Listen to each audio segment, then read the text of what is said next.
Alô, minha gente boa, querida.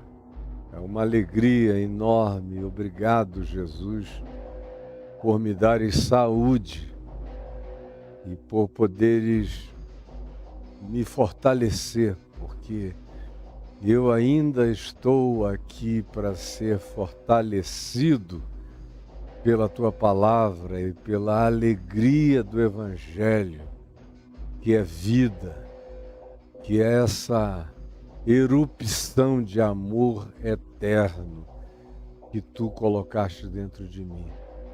E obrigado por esse privilégio de anunciar essa palavra viva, que transforma, que muda, que levanta dos mortos, que tira dos abismos, que traz a nossa mente para a lucidez, que nos ajuda a recuperarmos a cognitividade, o entendimento, o discernimento, as percepções e, sobretudo, o equilíbrio que nos faculta vivermos uma vida mansa e tranquila, com toda dignidade e bom senso.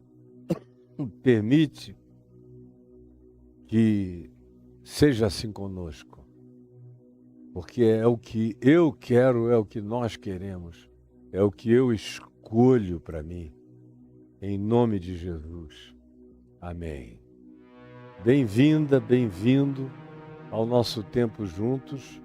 Desde ontem que nós estamos em Mateus, no capítulo 6, quando eu li Jesus fazendo aquela introdução dizendo: guardai-vos de exercer, de manifestar e de impingir a imagem de vocês de justiça, de santidade, de vida impoluta, ou de generosidade, ou de piedade, porque se vocês fizerem isso, se vocês exercerem isso com essa determinação, nada terá valor.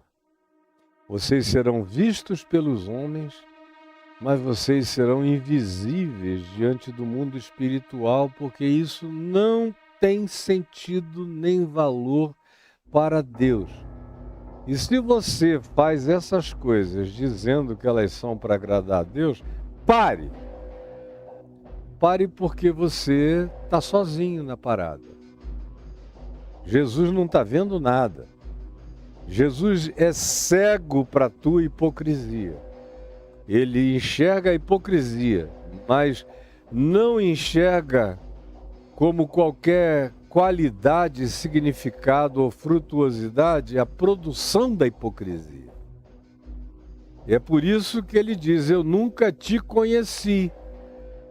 É óbvio que ele conhece a todos nós. Agora, se tornar conhecido por Deus como uma pessoa que vive em Deus é outra história e vem de um coração sincero, de um coração inteiro, de um coração que não tem performances, nem teatralidades, nem caras e bocas, nem para os céus e nem para a terra, nem para Deus e nem para os anjos, porque Deus não se impressiona com caras e bocas de piedade suspeita, como diz Paulo, de falsa impiedade, de amor hipócrita, de ninguém.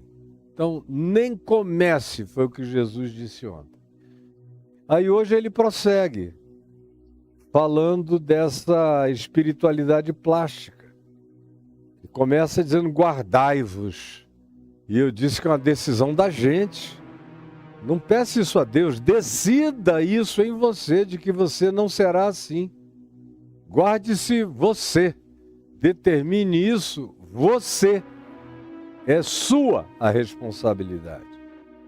E uma vez que a gente falou sobre isso 1h30 no dia de ontem, está tudo gravado aí,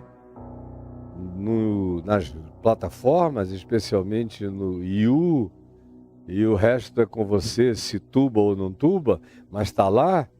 Então, ele prossegue no verso 2, dizendo: quando, pois, Por causa do que eu disse a vocês, guardem-se.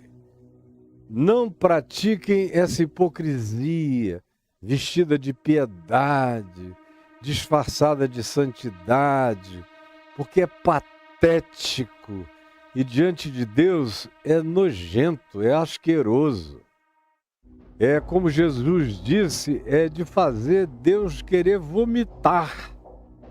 Como Jesus falou no Apocalipse, estou a ponto de vomitar-te da minha boca. Leia ali, capítulos 2 e 3 do Apocalipse, ele diz isso a essa igreja que é e não é, a esse povo que não assume de vez. Para ele é muito melhor, ou você pega ou você larga de vez, mas não fica de brincadeira aí, no meio dessa história. Ele prefere a honestidade mais cruenta do que essa palhaçada piedosa, essa disfarçatez de falsa humildade. E aí ele prossegue dizendo, após essa introdução, que a responsabilidade é minha de não ser assim, ele diz, quando, portanto, vocês forem dar uma esmola, uma oferta. Olha só como é que oferta para Jesus é diferente de oferta para você. Como você foi ensinado e ensinada totalmente diferente. Você aprendeu a... Quem pode dar 5.000, levante a mão e venha à frente. Não é isso? Quem pode dar e vão baixando. 2.000, levante a mão e venha à frente, coloque aqui. E Deus vai te honrar. Quem não puder, mas traga 1.000. Aí vão os pobres, andrajosos, miseráveis. Gente que rouba da patroa para poder botar aqueles 1.000 ali. Para esses lobos que tem nome à nossa volta, tem cara de pau cínica, estão na televisão, nas redes sociais, em todo lugar, coxando você. E você nem nota a pateticidade, o contraste satânico em relação a Jesus, você nem percebe. Nem percebe, é chocante. Mas quando vocês forem dar uma esmola, olha só como Jesus diz que tem que ser.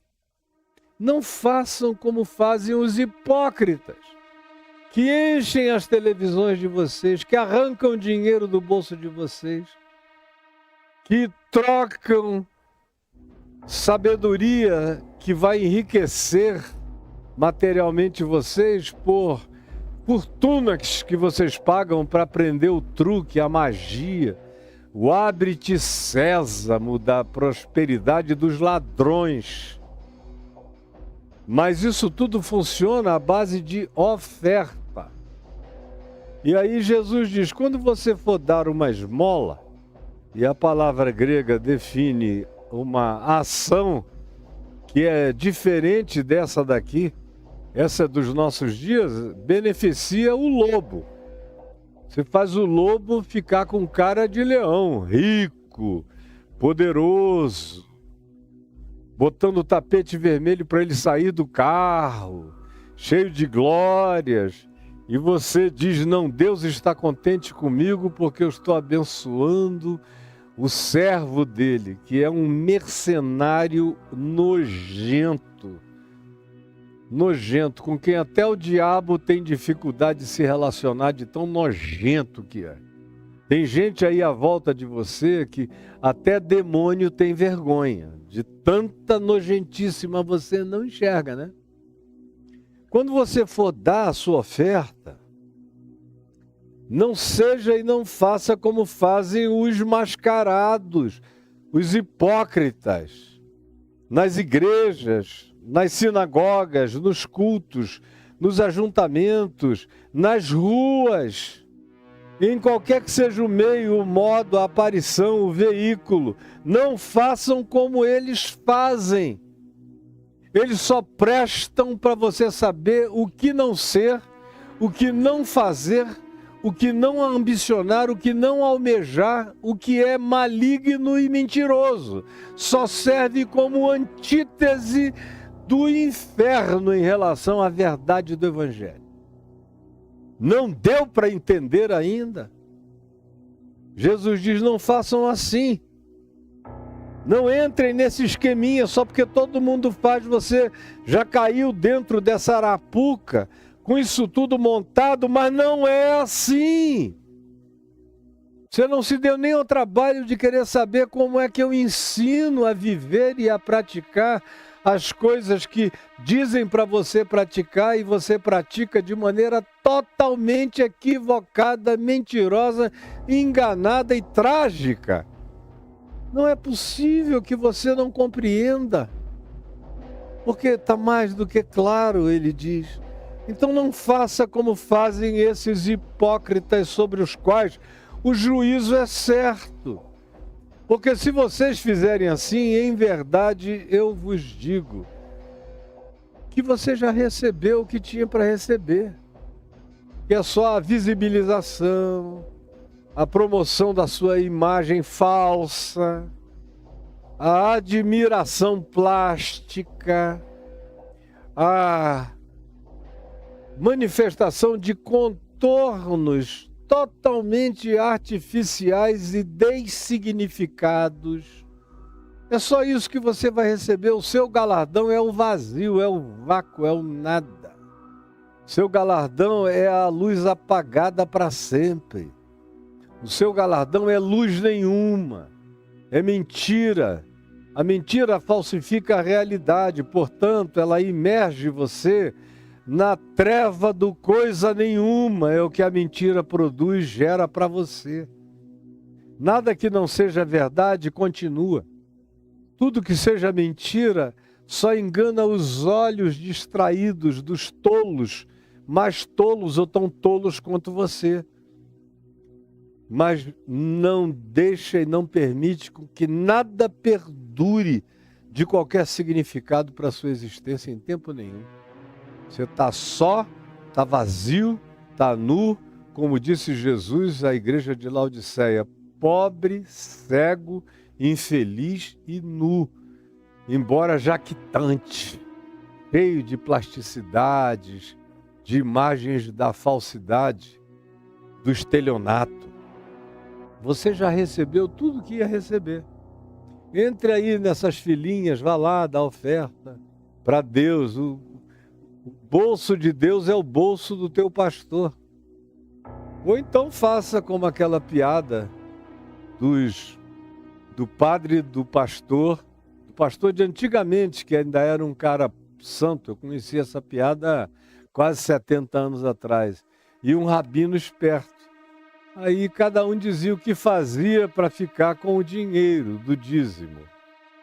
E todos trouxeram a sua solução. E o rabino, enfim, foi o último a dizer qual era a solução dele. Naquele tempo, o rabino era considerado mais esperto do que o pastor. Hoje, vocês não lembram da expressão o conto do vigário? Que era algo que definia mentira, engano, uma construção fantasiosa. Era o conto do vigário, do padre, do vigário da paróquia, que mentia, enganava. Agora não, é o conto do pastor, é o conto do bispo, é o conto do apóstolo evangélico. São os maiores mentirosos da religião, no momento, na face da terra. Os que mentem assim deslavadamente, na cara de Deus e na cara dos homens, com a maior cara de pau, cara do inferno, de pau do Tártaros. Não façam isso. Jesus diz, porque a recompensa vai ser o nada, o nihilo, o vazio, o coisa alguma. A não existência, o não ser.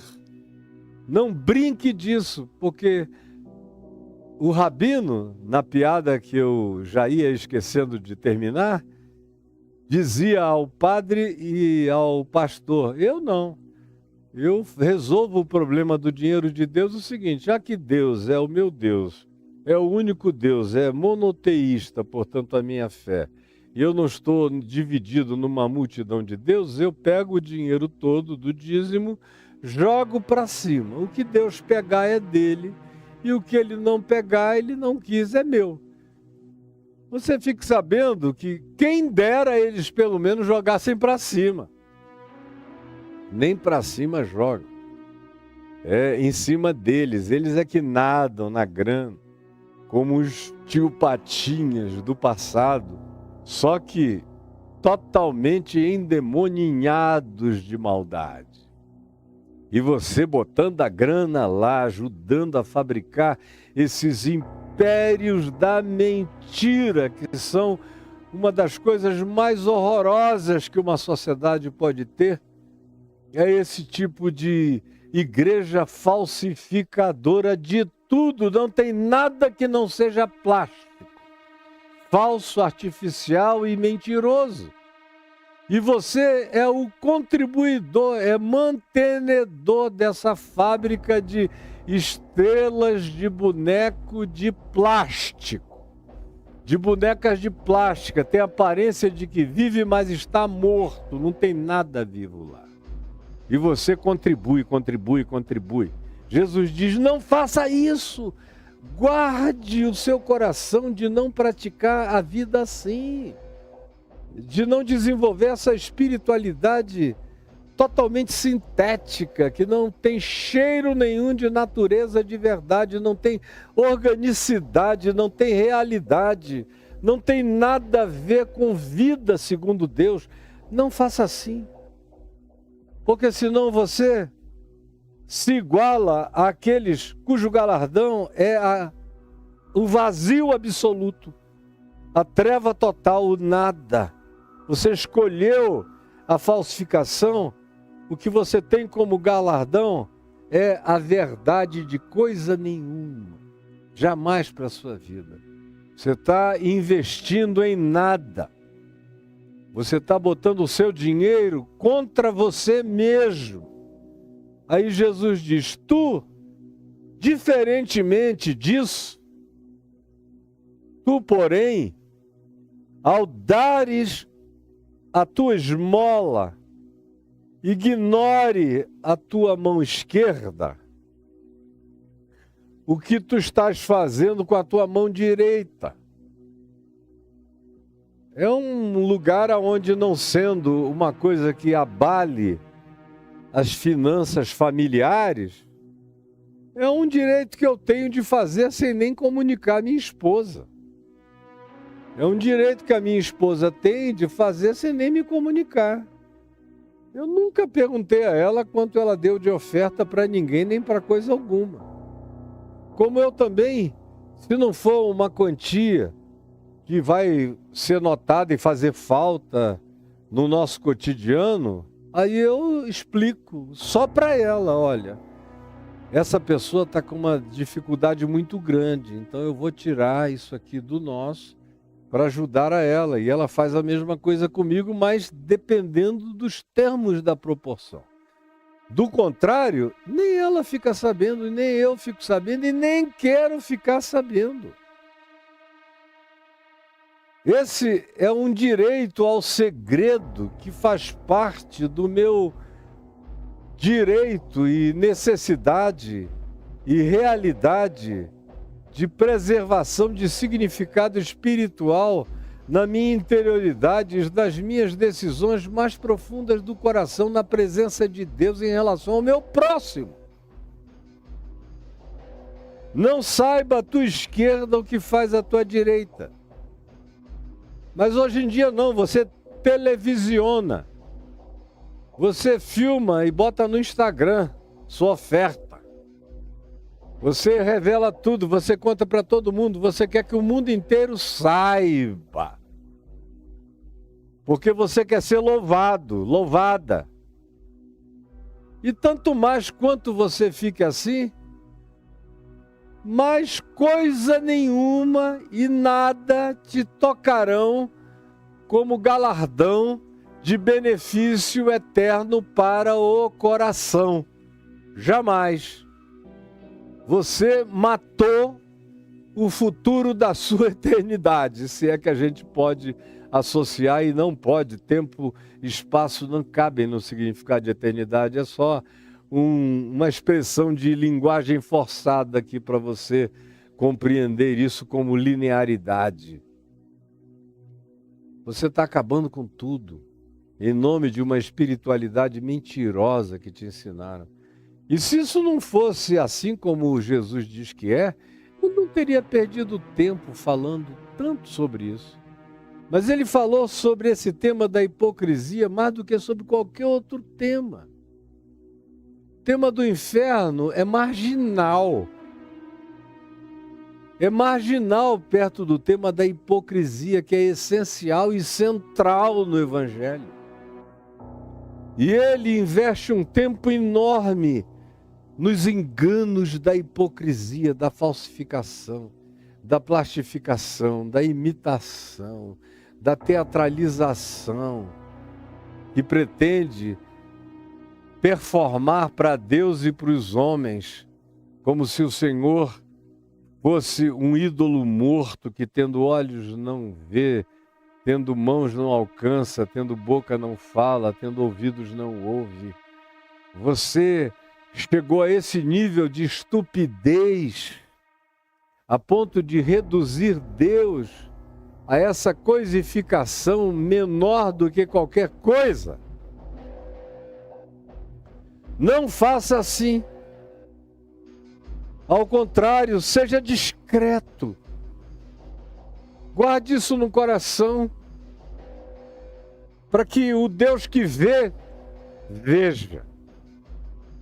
Para que o Deus que tem prazer na pureza de coração, de olhos limpos, de discrição, de sinceridade, sem trombeteamento, sem autodivulgação, sem promoção, da bondade sem publicidade, de autoexaltação, de nenhuma natureza, ou sem o dar na expectativa de receber de volta, na troca de uma barganha nojenta, como se Deus negociasse graça, que é graça, favor imerecido, que é, porque Deus é como é. Eu recebo graça não por causa de quem eu sou, eu recebo graça é porque Deus continua a ser quem Ele é. Para com todos os seres humanos, fazendo vir o sol sobre maus e bons e chuvas sobre justos e injustos, fazendo graça nascer na casa de todo mundo. Tem gente boa nascendo de pais do Hamas no dia de hoje em Gaza. Em todos os lugares, até em Israel. Porque é Deus que vê o coração, é Ele que diz: eu não vejo como vê o homem vê a aparência. Eu, porém, vejo o coração.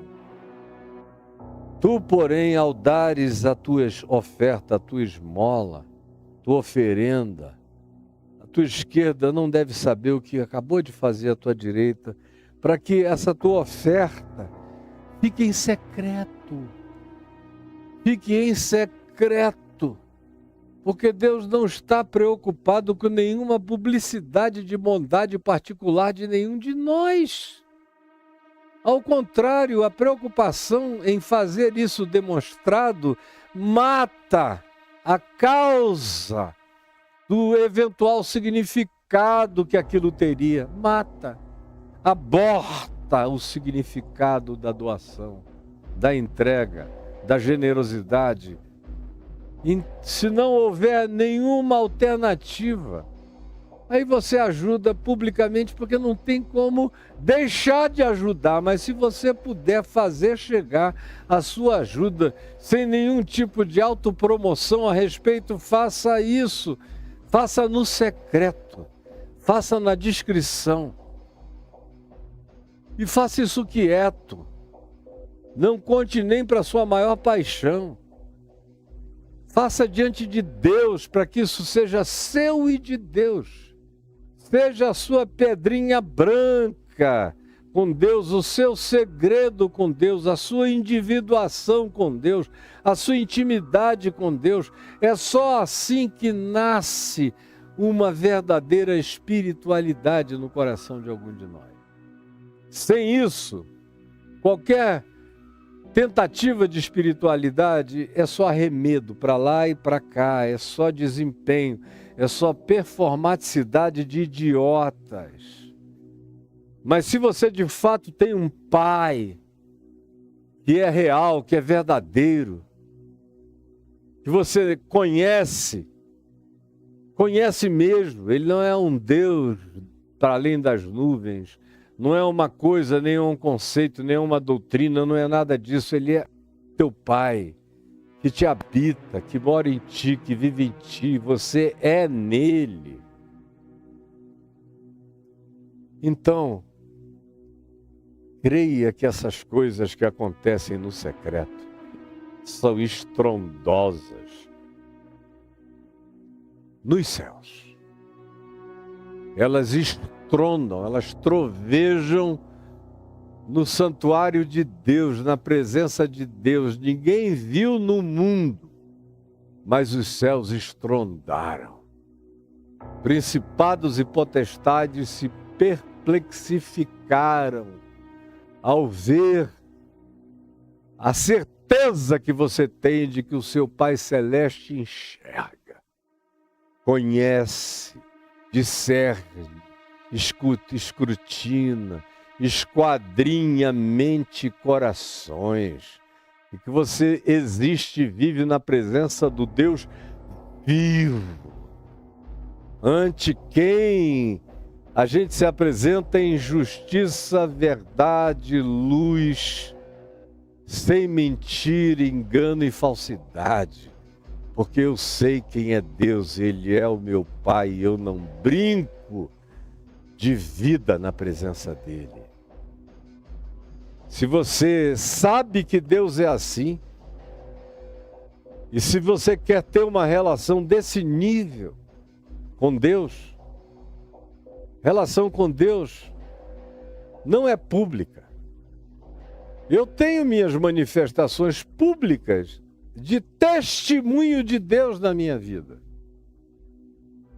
ou de posicionamentos que eu tomo em nome de Deus na minha vida publicamente. Mas são testemunhos e são posicionamentos.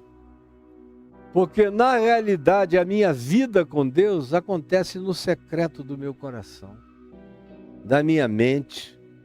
E eu não fico contando para ninguém, nem para você que está me ouvindo. Aqui eu estou pregando o Evangelho, no máximo eu ilustro com uma história aqui ou outra ali.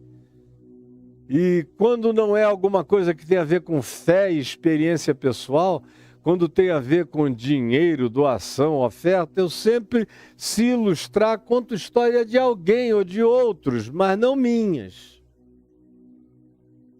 Porque eu quero que o que eu faça continue só na presença do meu Pai. Se eu não tenho essa consciência, nenhuma espiritualidade sadia vai se desenvolver em mim.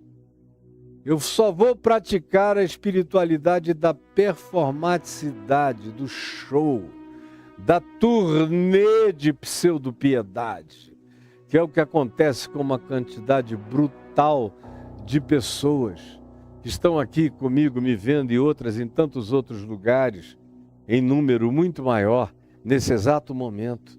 Então, faça para o seu Pai que vê em secreto. Faça na presença do Deus verdadeiro, não para os homens, nem para que, impressionando mentes humanas supostamente, Deus se impressione com as impressões que você causa na mente da coletividade dos hipócritas, dos otários, dos tolos, dos desavisados, dos enganados, tão enganados ou mais enganados do que você. Pare com isso. Deus não vai reconsiderar a sua oferta mentirosa por causa dos aplausos que você recebeu. Não vai. Não vai, entendeu? Ou acontece no secreto, ou não é.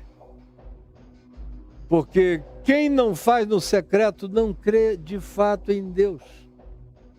Quem só crê no Deus público não crê em Deus nenhum. Porque eu tenho uma vida pública com Deus, que eu estou divulgando aqui. Mas isso é um fragmento da minha vida. Eu só não posso vir para cá e mentir e inventar uma vida que eu não tenho, porque tem meninos aqui que trabalham comigo. O Gabiru está aqui há 12 anos comigo. Ele é um homem sincero. Se eu começasse a mentir sobre a vida e sobre quem eu sou aqui, ele era o primeiro a ir embora. A minha mulher, que daqui a pouco vai assistir o que eu estou dizendo aqui, não aguentaria. Diz, olha, ou você se cura ou eu estou indo, não importa o que as pessoas vão pensar, eu não vou ficar casada com um mentiroso. Em nome de Deus, graças a Deus a minha mulher é assim, e eu só sou casado com ela porque ela é assim. E ela só é casada comigo porque eu também sou assim. Porque entre nós não vale tudo. Tem a dimensão pública, eu tenho a minha dimensão privada, que é o que eu faço em família, em casa, com filhos, netos, com ela. E eu tenho uma relação mais íntima, para além do privado, que é aquilo que eu faço só com a minha mulher. Ou é aquilo que eu converso só com um filho e não com outro.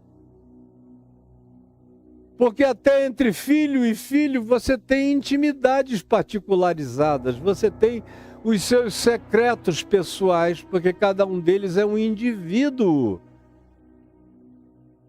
E a minha relação com eles respeita essa individuação paterno-filial. Tem que ser para que haja respeito em relação à intimidade dele para comigo e da minha para com ele, ou para com ela.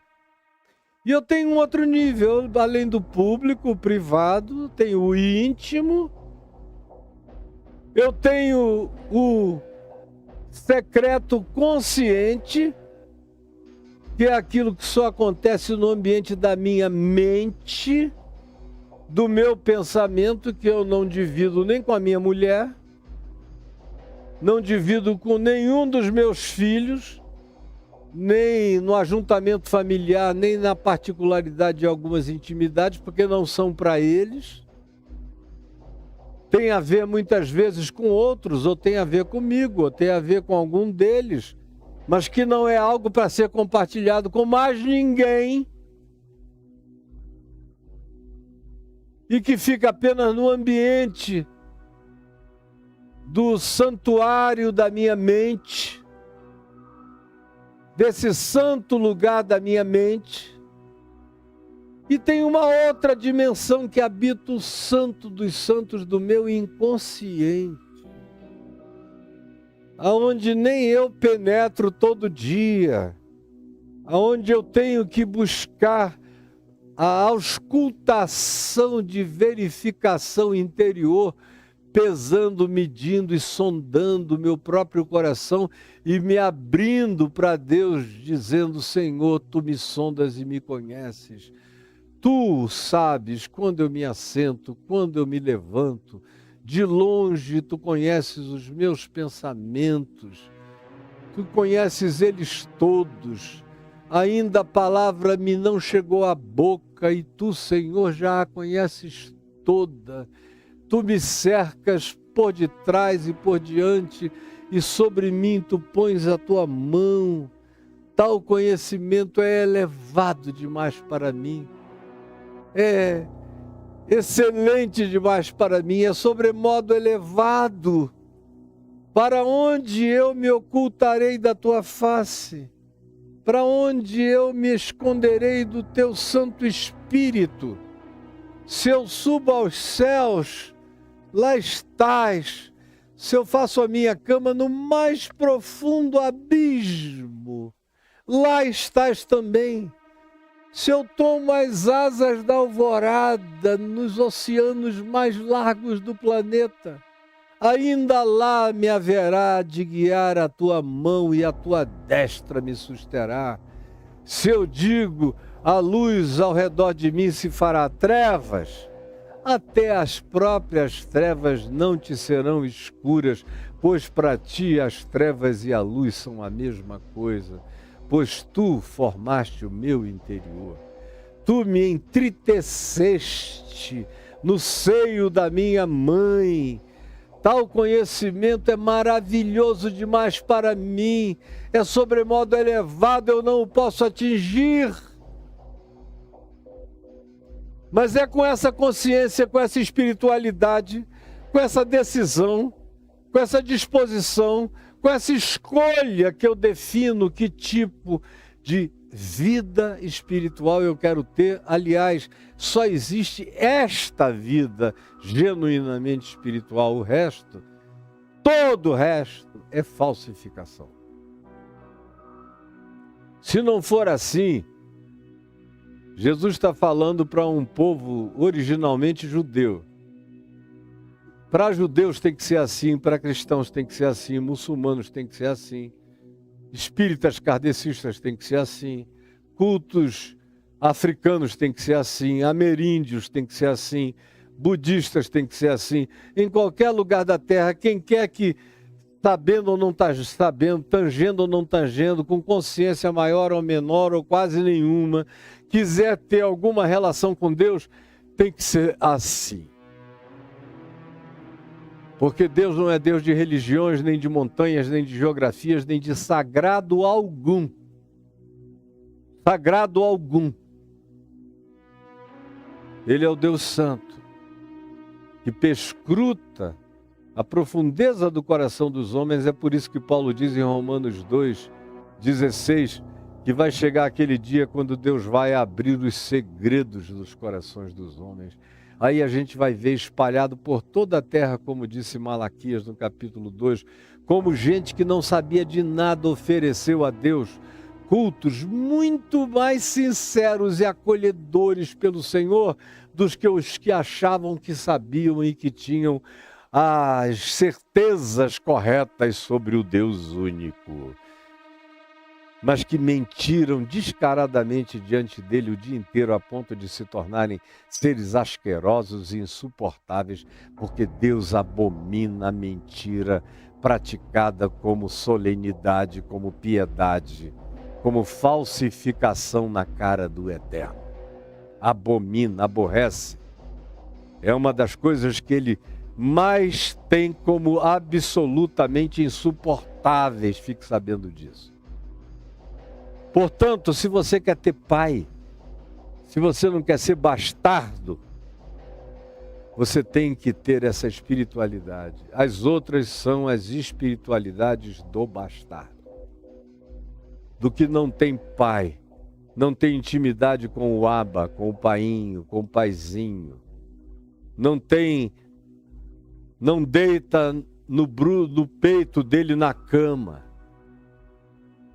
Como uma das coisas que os meus filhos, quando fazem, mais acalentam o meu coração, até hoje os meus netos também. E que era uma coisa que o meu filho Lucas, que morreu com 22 anos, partiu para a dimensão da glória eterna, fazia com muita naturalidade. Sempre fez desde criança, até morrer.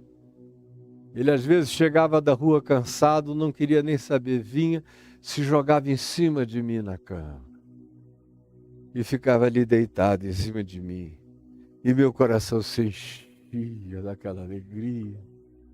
Aí ele dizia: "Ô pai, como eu estou cansado hoje." E eu me sentia o pai mais feliz do mundo. Se você quer ter pai e não quer ter uma relação bastarda com um Deus inventado, você tem que ter um secreto. Um lugar onde são engendradas as suas intimidades, as suas particularidades, os seus segredos, os seus valores, as suas importâncias, as suas preciosidades, aonde são adornadas as suas santidades, que não precisam ser vocalizadas para ninguém, que quanto mais guardadas sejam, mais gritadas nas dimensões celestiais elas se tornam. E quanto mais divulgadas na terra, mais silenciadas para sempre diante de Deus elas serão. Será que não dá para você entender o que Jesus disse? Que aquilo que é elevado diante dos homens é abominação diante de Deus? É um critério infalível. Veja o que é que todo mundo aplaude. E não entre nessa para receber o aplauso, porque senão bau, já era. Mas é que a vaidade diabólica dentro de nós é um negócio horroroso. Até a piedade é transformada em negócio, em publicidade, marketing, vantagem, barganha, fonte de lucro, com um Deus que uma pedra é mais sensível do que ele. Qualquer pedra tem mais valor do que o teu Deus.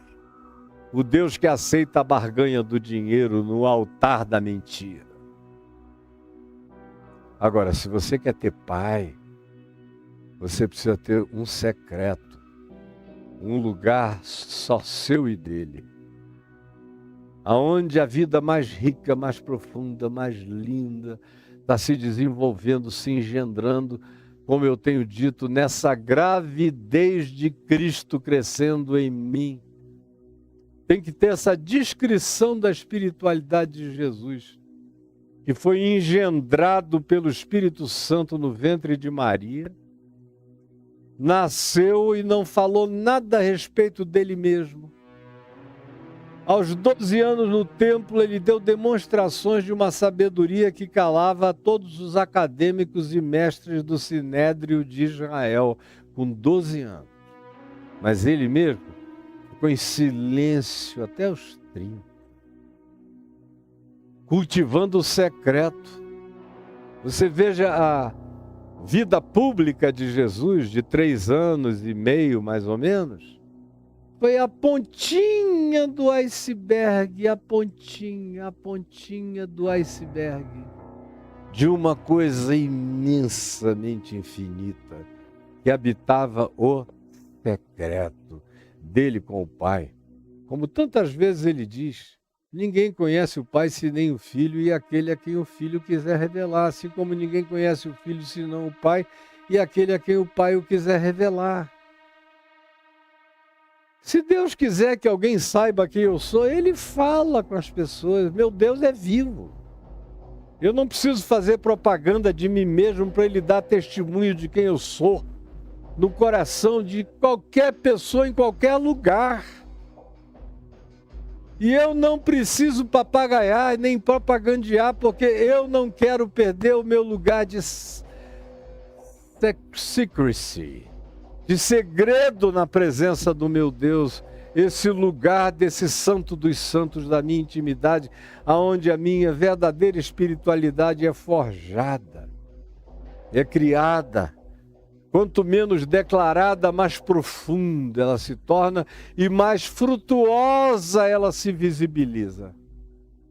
Eu não preciso declarar, porque ela se aprofunda, põe as suas raízes no rio da vida que está dentro de mim e dá fruto todos os dias da minha vida, até a minha velhice, até o último dia da minha existência. Eu serei frutuoso se eu preservar o secreto. Se eu guardar a intimidade do meu Pai comigo e minha com meu Pai nesse lugar aonde a verdadeira espiritualidade é engendrada, é desenvolvida, é crescida, é manifestada, até que Cristo apareça tão óbvio em mim. E aí é que eu vou precisar falar menos ainda. Como Jesus quase não falou nada das suas próprias intimidades com Deus. Toda hora você lê nos evangelhos alguma coisa do tipo, e quando os discípulos levantaram naquela manhã, procuraram a Jesus e não o acharam. E perguntaram onde ele estará. Aí depois de um tempo, 1 hora, 2 horas, 3 horas, Jesus aparece. um horizonte, caminhando numa planura, numa planície, ou vindo de um deserto, ou descendo uma montanha, ou um pequeno monte, vem aparecendo. Mas ele nunca chega. Leia, procure, esquadrine, ele nunca chega dizendo: ah, vocês não sabem o que o meu pai me falou hoje durante o meu momento devocional. Vieram anjos e ficaram comigo e me contaram, e eu experimentei a Shekinah do meu pai, a glória do meu pai. Não existe isso. Ele se transfigura diante dos seus discípulos, na presença de Moisés e Elias, que apareceram lá no Monte Hermon. E o que é que ele diz quando tudo termina e eles vão descendo?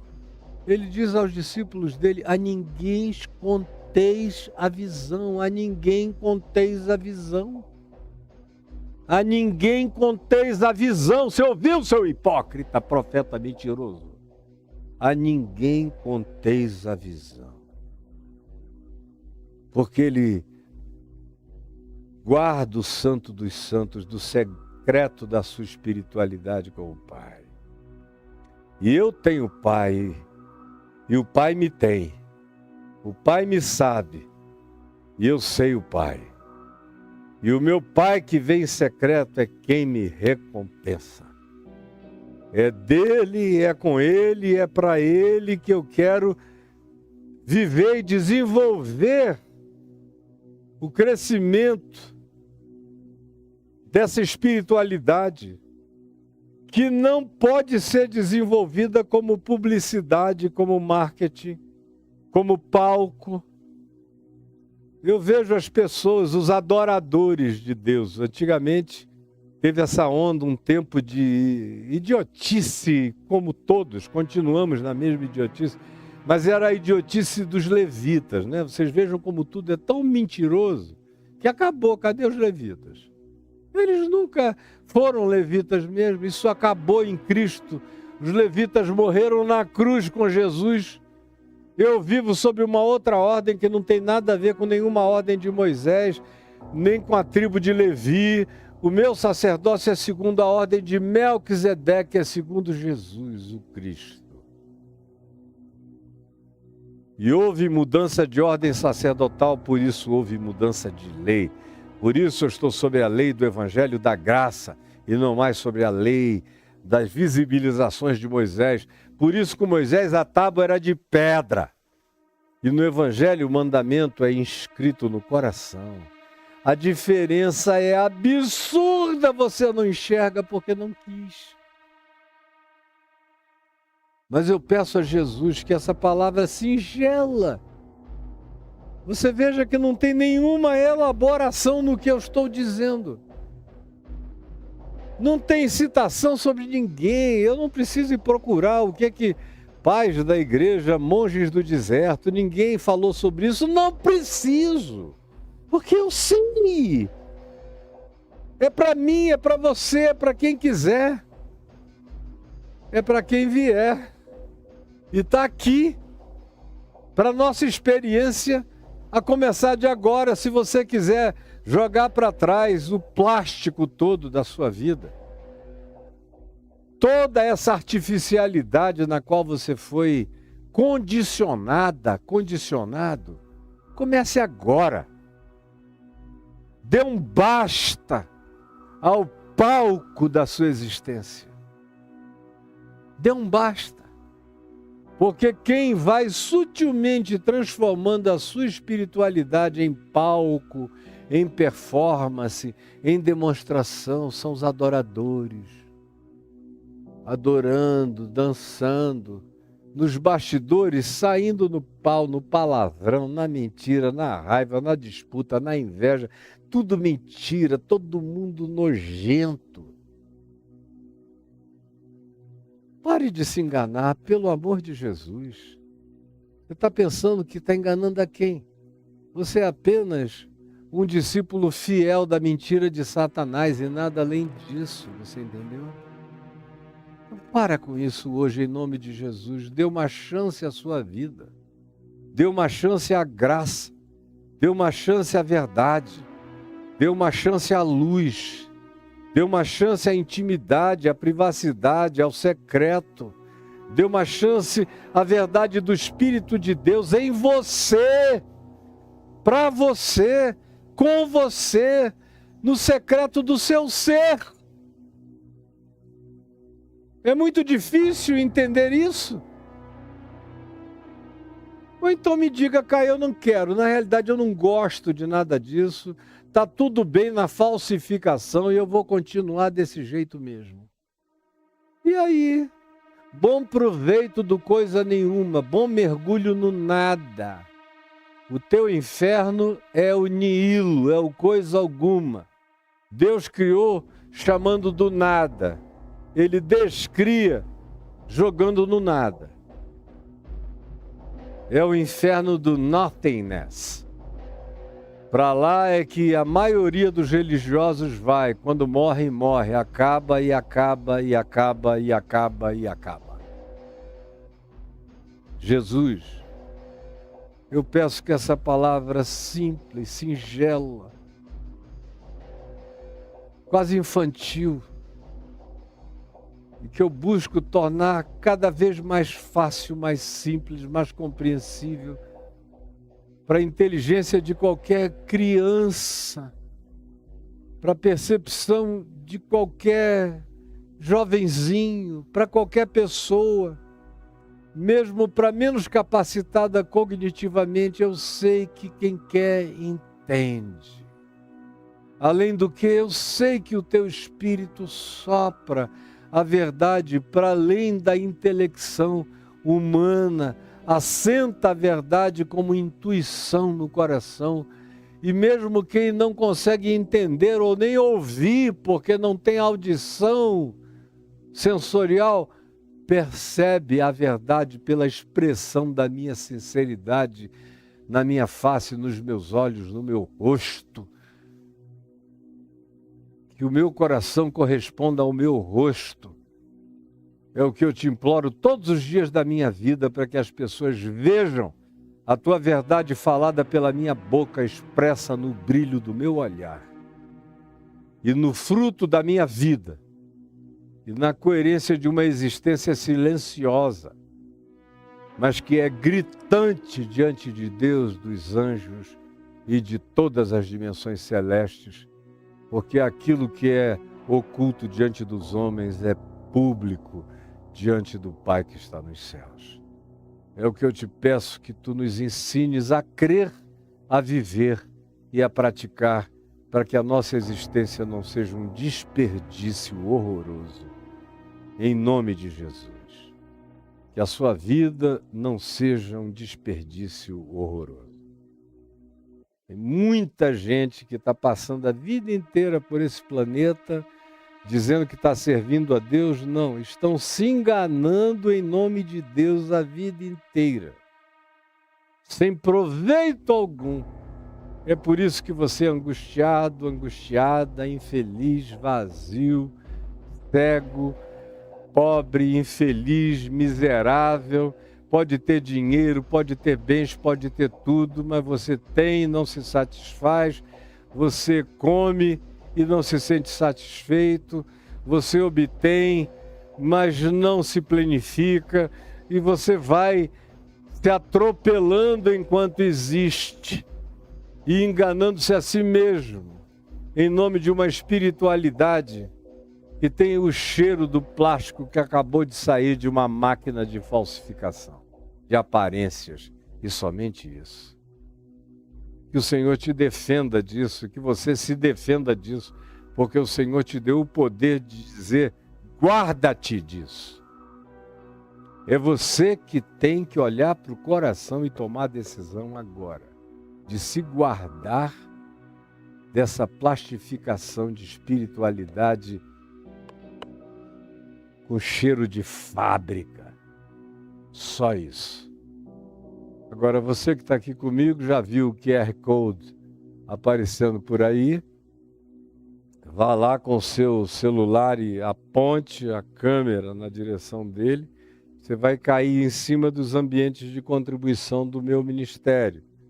O Pix, tem as contas para quem gosta de cartão e tem o PayPal para quem mora no exterior. Se Deus falou ao seu coração e eu não tenho nada a acrescentar, se Ele mesmo falou, ajude. E também tem um outro Pix aí que tem a ver com a manutenção da minha vida pessoal.